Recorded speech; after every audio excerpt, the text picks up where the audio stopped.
seas boil. Let the stars fall. Though it takes the last drop of my blood.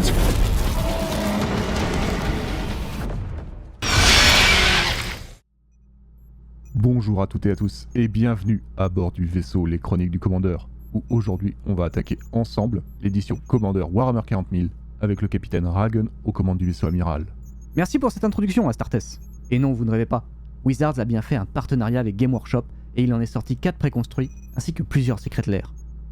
Le site Secret Lair ne les présente pourtant pas d'ailleurs.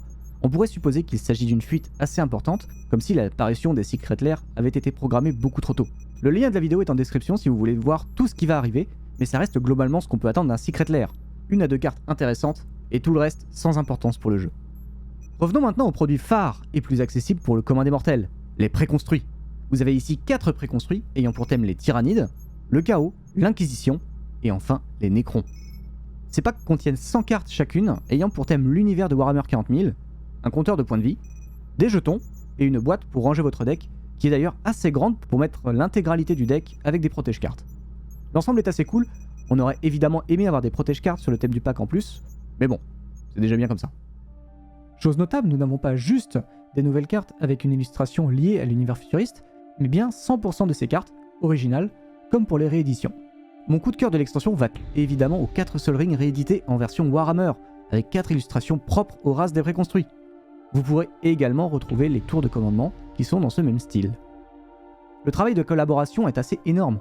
Les amateurs de Warhammer 40 000 regretteront peut-être le peu d'originalité des illustrations, qui existent déjà, et pour certaines depuis un petit moment. Personnellement, je suis assez mitigé. Autant j'apprécie d'être plongé intégralement dans un univers si spécial, autant je vais hésiter à casser ces decks, car je les trouve beaucoup trop à part pour être mélangés avec des cartes classiques de l'univers de Magic the Gathering. Quoi qu'il en soit, je suis très impatient d'aller me procurer ces packs, et j'espère pouvoir vous proposer prochainement une table de commandeurs haut en couleur pour présenter ces 4 decks. Alors par contre, quand je vous parle que je suis impatient de me procurer les packs, je veux bien sûr parler des préconstruits non foil. Non, parce que quand vous regardez la différence de prix entre les deux produits, à un moment faut dire stop. Et pour ceux qui n'ont pas connu le commandeur il y a une dizaine d'années environ, vous pouviez acheter les préconstruits, qui étaient au nombre de 5 systématiquement en plus, pour un peu moins de 100 € en précommande. Là, les decks de base, qui sont cette fois-ci au nombre de 4, coûtent la bagatelle de 150 € en précommande et 500 € en précommande en foil. Je vous laisse d'ailleurs contempler cette vidéo où l'on peut voir la qualité du foil en question. Je suis vraiment bien content de m'être procuré que le non-foil pour y jouer pour le coup. J'espère que cette petite mise en bouche vous a plu. Avant qu'on commence la présentation des packs, je tenais à vous rappeler que si vous souhaitez soutenir la chaîne, n'hésitez pas à vous abonner à celle-ci et à activer la cloche si ce n'est pas déjà fait. Cela nous aide énormément. N'hésitez pas non plus à lâcher le pouce bleu et à partager la vidéo si elle vous plaît. Et bien sûr, vous pouvez nous suivre sur les réseaux sociaux Facebook et Twitter, ou encore nous rejoindre sur le Discord pour discuter avec nous de l'édition, des ajouts que vous avez prévus pour vos decks, ou encore plein d'autres choses. On va attaquer maintenant le premier deck qui s'intitule Nuée de Tyrannides, avec son commandant principal, le Maître des Essaims. Un deck axé sur les compteurs +1/+1, avec un général qui peut devenir très gros et peut nous faire piocher assez régulièrement de par sa seconde capacité. Wizards tente une nouvelle fois ici la stratégie compteur, avec une nouvelle variation de couleurs. Le général a un beau potentiel grâce à un bon nombre de permanents bleus et verts arrivant avec des compteurs sur eux, ou en donnant à des créatures. Je regrette un peu le manque d'évasion du maître, qui le réduira un petit peu au rôle de gros papa, qui nous servirait de moteur de pioche indirect. Comme dans tous les decks commandeurs, Wizards en profite pour y glisser plusieurs réimpressions, et là encore dans ce deck nous pouvons retrouver des cartes qui vont faire plaisir à beaucoup de joueurs. Les écailles renforcées, Cherche au loin, le corps du héros et Icône de l'ascendance sont parmi les reprints les plus intéressants du pack, et toutes possèdent une illustration différente en rapport avec l'univers Warhammer 40 000 et le monde des tyrannides. A l'instar des Slivoïdes, les tyrannides fonctionnent comme un esprit ruche. On y retrouve donc logiquement des cartes donnant des capacités à d'autres créatures, mais sans forcément que cela soit des tyrannides. Et c'est plutôt intéressant quand on voit le nombre assez restreint de ces créatures disponibles à travers l'histoire de Magic. Pour cela, je retiens le vieux borgne, très cher à jouer, mais qui peut revenir régulièrement et a la capacité d'amener avec lui un copain assez costaud quand il arrive en jeu. Le tyran des ruches ailées va vous permettre de surprendre vos adversaires en donnant de l'évasion et la célérité à vos créatures. De quoi plier la partie en un rien de temps. Faites attention quand même, seules les créatures avec des marqueurs sur eux seront concernées par son effet. Le Haridan Tyrannide, une grosse bestiole qui pour le coup ne sera intéressante que dans le préconstruit, mais qui va remplir très vite votre champ de bataille de Tyrannide avec de l'évasion. Un très gros clin d'œil à la Sphinge écailleuse, avec le gros bonus d'être très difficile à retirer du champ de bataille une fois celui-ci sur place. Je termine ce groupe de créatures avec le Tyrannide Prime, une 0/4 pour 3 mana qui va donner l'évolution à chacune de vos créatures. Pièce maîtresse de vos jeux à compteur, elle va vous permettre de faire grossir de façon impressionnante chacune de vos créatures, vous permettant de devenir une sérieuse menace à la table. Le pack Nuée de Tyrannide est composé de différentes capacités, toutes plus intéressantes les unes que les autres en format commandeur, et notamment un très beau pool de créatures dédiées au mana. Toutes ces créatures s'intègrent très bien dans le préconstruit évidemment, mais vous pouvez aussi les utiliser dans d'autres decks. On parlait à l'instant des decks tournant autour des compteurs, et le Biophagus est l'ajout parfait pour ces decks. Un body très convenable pour son coût de mana, il va permettre de booster automatiquement vos créatures si vous utilisez sa capacité de mana pour les invoquer. Le Shaka à talent, qui a l'énorme avantage d'avoir la célérité, et il faut bien l'admettre, très souvent en commandeur, vous aurez toujours un joueur qui n'aura pas de créature au tour 3, voire au tour 4, et le fait qu'il ait le piétinement le place à merveille dans un environnement pouvant le booster très facilement, et vous permettra de régulièrement aller chercher des terrains de base à chacune de vos phases d'attaque. Le Nexos conviendra parfaitement à vos jeux Zaxara, pour faire de grosses créatures plus rapidement. Sa faible défense le mettra en danger du moindre anti-créature de vos adversaires, alors faites bien attention à quel moment vous allez le jouer. L'Aruspex Tyrannide conviendra parfaitement là aussi à vos jeux compteurs, voire même à vos jeux sacrifices ou aristocrates. Il a le gros avantage d'augmenter sa force et son endurance, que ça soit une créature qui meurt chez vous ou chez l'un de vos adversaires. Je vais finir avec la star du deck, le Toxic Reine, une 2/4 pour 4 qui va faire office de lanterne chromatique pour vos jeux multicolores, doublé d'un sérieux avantage à ralentir les bases de mana qui trichent, telles qu'Ancienne Tombe, Coffre de la Coterie, Saga d'Urza, la nouvelle Esplanade des Héros également. Bref, tout ce qui pouvait être un bonus pour l'adversaire se retrouve n'être qu'un simple terrain qui n'a d'autre avantage que de produire un seul mana. La carte est très intéressante aussi dans une optique group hug, pourquoi pas. Cela permettra d'aider la table à avancer dans la partie plus facilement. Malgré tous ces thèmes, j'ai trouvé certaines cartes très intéressantes que vous pourrez réutiliser dans d'autres jeux. L'hybride acolyte qui va vous permettre de détruire un artefact à chaque fois que celui-ci attaquera. Le Némésis du pack Necron pour ainsi dire. Et vous pourrez l'utiliser dans n'importe quel jeu jouant du rouge, vu que tout le monde joue des artefacts en commandeur de toute manière. On notera quand même l'effet plus ou moins sympathique de faire piocher le possesseur de l'artefact détruit. Une façon très politique qui fera peut-être passer plus facilement la pilule au malheureux qui subira votre jugement. A noter que vous pouvez également détruire vos propres artefacts pour bénéficier de son effet de pioche. Une autre manière de pouvoir activer une seconde fois une source de Sani ou une source de mycosynthèse. Autre carte rouge que j'affectionne beaucoup, l'Exocrine, une créature que je rentrerai volontiers dans beaucoup de mes jeux tant son effet me semble vraiment fort. Pouvoir gérer l'intégralité de la table tout en gardant une grosse créature par la suite est vraiment top. Peut-être une alternative à certains sorts de gestion globale pour les jeux préférant comme moi jouer davantage de permanents. La jouer tard dans la partie vous permettra également de la rentabiliser puisque la capacité voracité du Tyrannide va vous faire piocher une carte quand elle arrive sur le champ de bataille. Mon amour pour la possession de permanents adverses me fait retenir le patriarche Genestealer. Des stats très hautes en termes de défense, mais en même temps avec un coût de mana assez élevé il faut le dire, on regrettera quand même qu'elle n'ait pas la célérité pour poser tout de suite un marqueur infection sur une créature. Les jeux pouvant dupliquer facilement des jetons avec Procession Consécratrice ou Saison de dédoublement peuvent y trouver un intérêt à jouer cette créature pour abuser de sa capacité et pouvoir ainsi mettre à mal leurs adversaires, après une gestion de champ de bataille globale par exemple. L'ombre dans le Warp, un enchantement qui va réduire drastiquement le coût de vos premiers sorts de créatures à chaque tour et qui va punir vos adversaires en leur infligeant des blessures s'ils choisissent de contrer, gérer ou de simplement jouer des sorts non créatures, peu importe que ce soit pendant leur tour de jeu ou pendant le tour d'un autre joueur. Pour terminer ce deck, parlons un peu des généraux potentiels comme Magnus Lucea Kane, une 1/1 pour 4 mana qui va nous permettre de dupliquer un sort ou un permanent avec un coût de X et de booster une de nos créatures à chaque début de combat. On regrettera que sa capacité produise 2 mana incolores et non colorés, qui nous aurait permis de partir en combo facilement avec l'enchantement libéré du réel, mais le général reste malgré tout très sympathique, bien qu'ayant une défense très très faible il faut l'avouer. Mort subite, arme de terreur, rigole 0 pour le coup.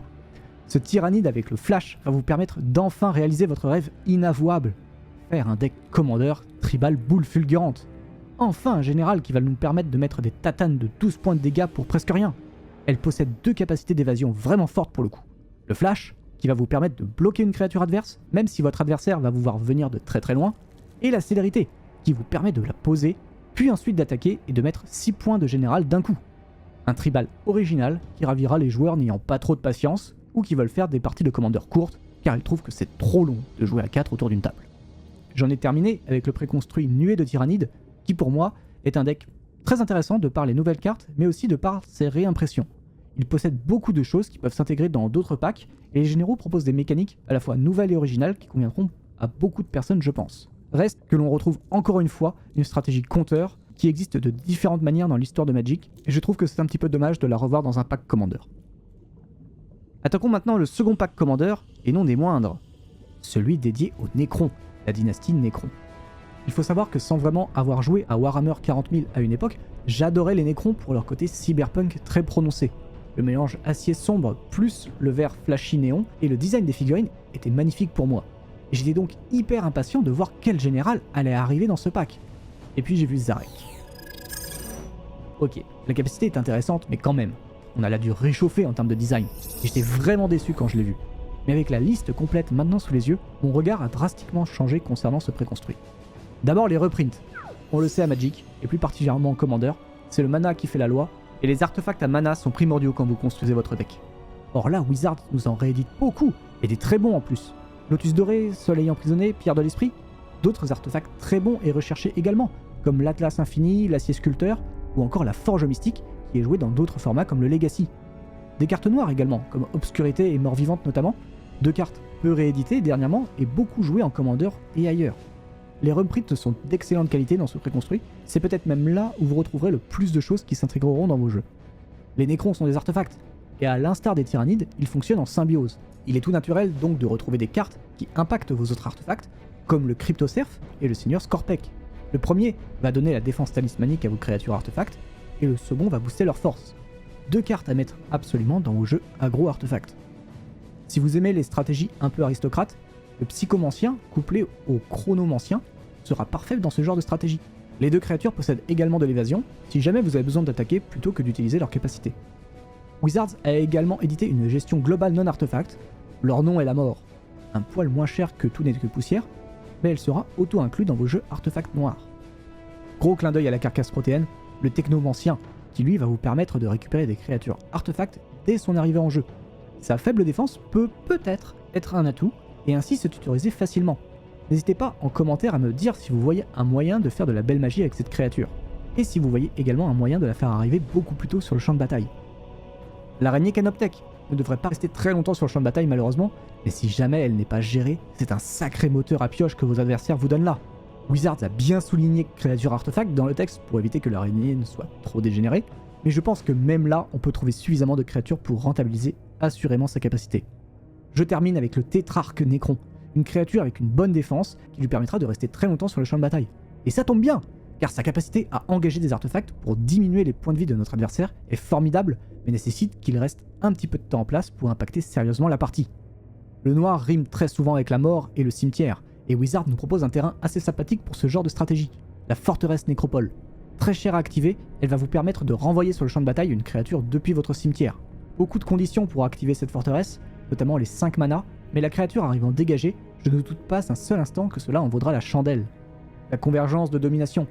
Je n'en parle pas beaucoup car pour moi la capacité est assez anecdotique, mais beaucoup de Nécrons ont la capacité exhumation. Une capacité pas forcément intéressante car à n'utiliser qu'une seule fois et en rituel en plus. Avec cet artefact, la capacité sera déjà un petit peu plus intéressante, mais toutes les autres capacités telles que le flashback vont l'être tout autant. A noter que l'artefact permet de nous mêler de 3 cartes, une façon détournée de pouvoir utiliser la réduction de coût de cimetière un petit peu plus souvent. Et parmi les nombreuses grosses créatures de Nécrons du pack, je retiens les trackers Nécrons. Pour leur ratio coût d'invocation et force endurance très correct, couplé au flash qui en fera un très bon bloqueur surprise, voire un très bon attaquant. Le gros bonus de la carte est bien évidemment sa capacité à détruire une créature quand elle arrive en jeu et de pouvoir nous meuler encore un peu plus si on le souhaite. Une formidable carte pour les jeux jouant avec le cimetière justement. Le préconstruit propose aussi d'autres cartes plus versatiles et qui n'ont pas besoin de forcément avoir des artefacts ou de jouer avec le cimetière. Leur nombre est légion, un puissant sort à X qui va vous permettre de lever très rapidement une horde de créatures noires artefacts et en bonus de regagner quelques points de vie. La carte est très chère à jouer, mais elle a l'avantage d'être jouée également depuis le cimetière. Très pratique, si jamais vous la faites contrer une première fois, vous aurez alors une deuxième chance à un autre moment de la partie. La nuée de scarabée Canoptech est un poil cher, mais parfait pour vous débarrasser de jeux jouant avec le cimetière. Le gros plus de cette carte est sa capacité à pouvoir créer des créatures volantes pour chaque artefact ou terrain dans le cimetière exilé du joueur. Une très bonne carte quand on sait que les fetch sont très joués dans le format. Vous n'aurez aucun souci à obtenir 3, voire 4 ou même 5 insectes volants après que sa capacité se soit résolue. Avec les Nécrons, on en revient aux sources de Magic, tel que le jeu était à une époque, avec la capacité du noir à produire beaucoup de mana. Aujourd'hui dédié au vert, c'était aussi l'un des aspects de cette sombre couleur au début de Magic. L'île Luminor Xerath va vous permettre de produire une énorme quantité de mana noir en sacrifiant des créatures. Excellent dans les jeux sacrifices, qui jouent des créatures coûtant parfois 3 ou 4 mana pour pouvoir les jouer, vous allez ainsi tricher plus facilement sur votre base de mana avec ce Nécron et faire arriver de gros sorts de créatures bien plus rapidement que vos adversaires ne l'auraient prévu. Le Spectre Canoptech est d'un très joli design. Cette créature imbloquable va pouvoir se sacrifier pour aller vous récupérer 2 terrains de base identiques à ceux que vous possédez déjà sur le champ de bataille. Une sorte de paysage myriadaire, mais sous la forme d'une créature. La carte est assez intrigante et je vais probablement la rentrer dans mes jeux monocolores pour au minimum la tester, voire peut-être l'adopter. Une autre carte que je risque fortement d'adopter, le Sceptre de Gloire Éternelle. Pour 4 mana, vous voilà en possession d'un lotus doré à moindre coût et qui au pire des cas vous fournira quand même un mana coloré. Excellente carte et presque un ajout automatique dans tous les jeux monocolores, voire bicolores qui souhaitent produire d'énormes quantités de mana pour un coût toujours plus bas. A la différence de Zarek, les autres créatures légendaires du préconstruit la dynastie Nécron regorgent de généraux intéressants. Imhotep, le Seigneur des Tempêtes, ne coûte que 4 mana à jouer et qui va produire une quantité régulière et phénoménale de Nécrons si vous possédez suffisamment d'artefacts qui peuvent quitter votre cimetière, que ce soit de par la capacité exhumation dont on a parlé tout à l'heure, ou d'une autre forme, comme des cartes avec la capacité fouille, telle que le Peau droit de Gurnag. Il permet également de booster vos créatures artefacts, comme celles qu'il va créer de lui-même justement, ou d'autres créatures que vous auriez invoquées ou ramenées du cimetière. Enrakir le Voyageur, un peu plus cher à jouer que le Seigneur des Tempêtes, sa capacité lorsqu'il attaque n'en est pas moins puissante. Vous allez grâce à lui jouer des artefacts depuis votre main ou depuis votre cimetière en sacrifiant des points de vie. Un général exceptionnel pour réanimer des artefacts à moindre coût. On regrettera le peu de résistance ou de moyens d'évasion de sa part, qui risque très souvent de le voir mourir face à des bloqueurs un petit peu trop gros pour lui. Le général reste malgré tout très intéressant, et je ne doute pas qu'en noir on trouvera toujours des solutions pour éviter qu'il ne retourne trop souvent en zone de commandement. Et enfin Trazyn l'Infini, le Nécron qui fait couler beaucoup d'encre tant sa comparaison avec le Limon Nécrotique est flagrante. La combo pour gagner instantanément est exactement la même, à ce près que maintenant vous avez une des pièces en zone de commandement et qui peut revenir beaucoup plus régulièrement si jamais vous n'avez pas pu arriver à vos fins la première fois. Pour rappel, la combo la plus simple fonctionne avec le Dévoreur Phyrexian et la Baliste Ambulante. Il faut avoir les 2 cartes citées dans votre cimetière et jouer ensuite votre général. La capacité du Dévoreur va ainsi mettre des compteurs +1/+1 sur notre général, et la capacité de la Baliste va nous permettre de les enlever pour rediriger les dégâts sur vos adversaires. Simple, efficace et ne nécessite que très peu de ressources à faire fonctionner, car les 2 tiers de la combo sont des artefacts. Le général a une stratégie très facile à suivre et que vos adversaires verront arriver de très loin bien évidemment, mais sa puissance est telle que malgré cela, le deck pourrait s'en sortir sans problème en commandeur. Ce préconstruit est pour moi le meilleur des préconstruits, de par la qualité de ses rééditions mais aussi de ses nouvelles cartes proposées par Wizards. L'inconvénient est qu'il faut aimer jouer noir ou artefact pour en apprécier la qualité. Mais bon, mon avis est un petit peu biaisé je l'avoue car j'aime le noir, les artefacts, et je trouve les Nécrons très cool. On passe maintenant au 3ème pack qui va être consacré cette fois. Alors attendez hein. Oui pardon, la vidéo est trop longue. On arrête là, sérieux? Bon et bien finalement la suite ne sera pas pour aujourd'hui, mais du coup n'hésitez pas à suivre la chaîne et les réseaux sociaux pour être averti quand la seconde vidéo dédiée au préconstruit Warhammer 40 000 sera disponible. En attendant, vous pouvez d'ores et déjà en commentaire nous donner votre avis sur les 2 packs Nuée de Tyrannides et Dynastie Nécron pour nous dire si l'extension vous plaît et si vous allez vous procurer ces packs pour vos jeux ou juste pour de la collection. Quant à moi, je vous fais de très gros bisous et je vous dis à très vite pour la suite de ce top. Bye bye à tous.